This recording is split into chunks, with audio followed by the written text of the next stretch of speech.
সাইয়্যিদানা হযরত আলী রাদিয়াল্লাহু তাআলা আনহু, সাইয়্যিদানা হযরত আলী রাদিয়াল্লাহু তাআলা আনহু তিনি বলেন, আমি স্বপ্ন দেখতেছিলাম।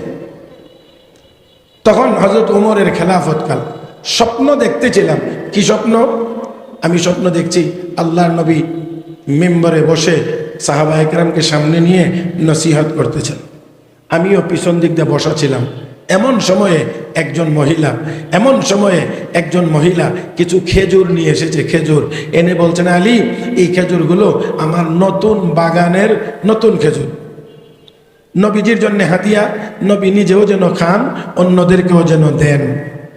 হযরত আলী বলেন, আমি নবীর কাছে নিয়ে পেশ করলাম, বললাম, ইয়া রাসূলুল্লাহ, এই খেজুরগুলো একজন মহিলা হাদিয়া দিয়ে গেছেন, আপনিও খাইতেন, সাহাবীদের মধ্যে বন্টন করে দিতেন। আল্লাহর নবী হযরত আলীকে একটা খেজুর দিলেন। হযরত আলী বলেন, নবীর দেওয়া এই খেজুর আমি চিবাইতে লাগলাম, খাইতে লাগলাম, ঘুমের ভিতরে, স্বপ্নের ভিতরে খুবই মজা লাগতেছিল। এমনই সময়ে মসজিদে আজান শুরু হয়ে গেছে, আমার ঘুম ভেঙে গেছে।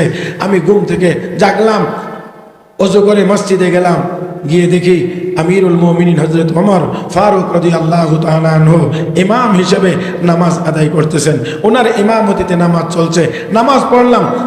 আর নামাজ শেষে আমিরুল মুমিনিন হযরত ওমর মিম্বরে বসলেন, মুসল্লিদের উদ্দেশ্যে তিনিও নসিহত শুরু করলেন, আমিও পিছনে বসিয়ে রইলাম।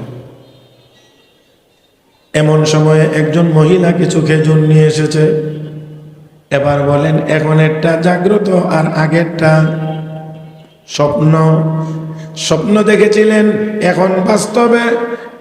হযরত আলী বলেন, একজন মহিলা কিছু খেজুর নিয়ে এসে আমাকে বলছেন, আলী খেজুরগুলো আমার নতুন বাগানের ফল, আমিরুল মুমিনিন হযরত ওমর ফারুকের কাছে এগুলো পৌঁছায়া দাও, ওমর যেন নিজেও খান, সবার মধ্যে যেন বন্টন করে দেন।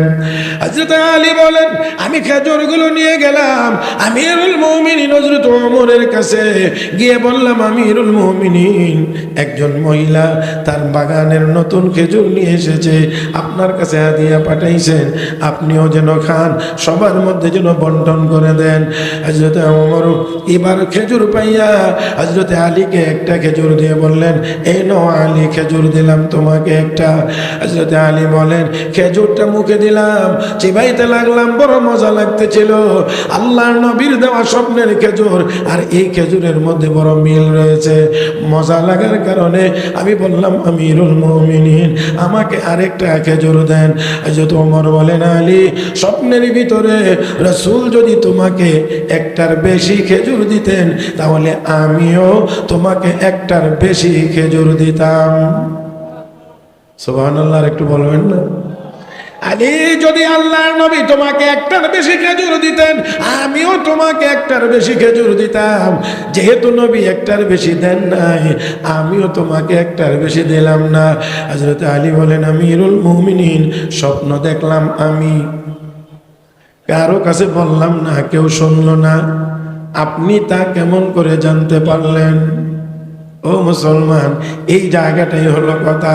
হযরত ওমর বলেন, ও আলী, কোন মানুষ যখন, কোন বান্দা যখন তার ঈমানকে পূর্ণ করে, তার ঈমানকে যখন আল্লাহ রাব্বুল আলামিনের কাছে কবুল করাইতে পারে, এক কথায় কোন মানুষ যখন আল্লাহর দরবারে কবুল হয়ে যায়, দ্বীন আর ঈমান যদি একমাত্র আল্লাহর জন্য হয়, আর আল্লাহ যদি সন্তুষ্ট হয়ে যান, তাহলে অবশ্যই ওই আল্লাহর বান্দা তার এই চোখ দিয়ে দেখে না, ইয়ারা বিনূরি মারিফাতিল্লাহ, আল্লাহর ওই বান্দা তখন এই চর্ম চোখে দেখে না, আল্লাহর মারিফতের নূর দিয়ে দেখতে পায়। আল্লাহু আকবার।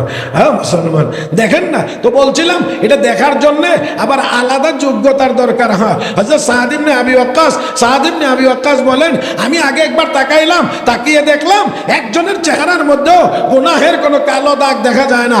আমার বিশ্বাস হয়েছে, যাদের চেহারা একটু গুনাহের কোনো দাগ দেখা যায় না, এমন মানুষকে সমুদ্রের পানি গ্রাস করতে পারে না, সমুদ্রের পানি তাদের ক্ষতি করতে পারে না। সেই জন্য সিদ্ধান্ত দিয়েছি, হযরত সাদ ইবনে আবি ওয়াক্কাস সহ 30,000 সৈনিক রাতের অন্ধকারে নদীতে যুদ্ধের ঘোড়া ছেড়ে দিয়েছে। তাদের ঘোড়া পানিতে সাঁতার কাটে না, পানিতে ঝাঁপ দিয়েছে ঠিক, কিন্তু সাঁতার কাটে না। আমার বন্ধুরা, সেই ঘোড়াগুলো তারা অনুভব করছে যে পাকা রাস্তার উপর দিয়ে দৌড়াইতে আছে। পাকা রাস্তার উপর দিয়ে নদীর ওই পারে গিয়ে যখন নামবেন, ওই দিকে লক্ষ লক্ষ সৈন্য সামন্ত ছিল কাফেরদের সমবেত। তারা যখন দেখছে পানির উপর দিয়ে যুদ্ধের ঘোড়া দৌড়ায়, তারা কয় এরা কোনো মানুষ না রে, কোনো দেব দানব হবে, কোনো দেব দানব হবে, তাড়াতাড়ি ময়দান ছাড়, আর না হয় উপায় নাই। মুসলমান নদী পার হইতে না হতেই বিজয়ের মালা আল্লাহ মুসলমানের গলায় পরিধান করে দিয়েছেন, কাফেরদেরকে ময়দান থেকে বিদায় করে দিয়েছে, তারা পরাজিত, মুসলমানেরা বিজয়ী হয়েছে। আমার বন্ধুরা, অবশ্যই এই কথা বলতে হবে, এটা শুধু অস্ত্রের জোরে না, সংখ্যার জোরেও না, আমার বন্ধুরা, এটা ছিল ঈমান আর তাকওয়ার জোরে।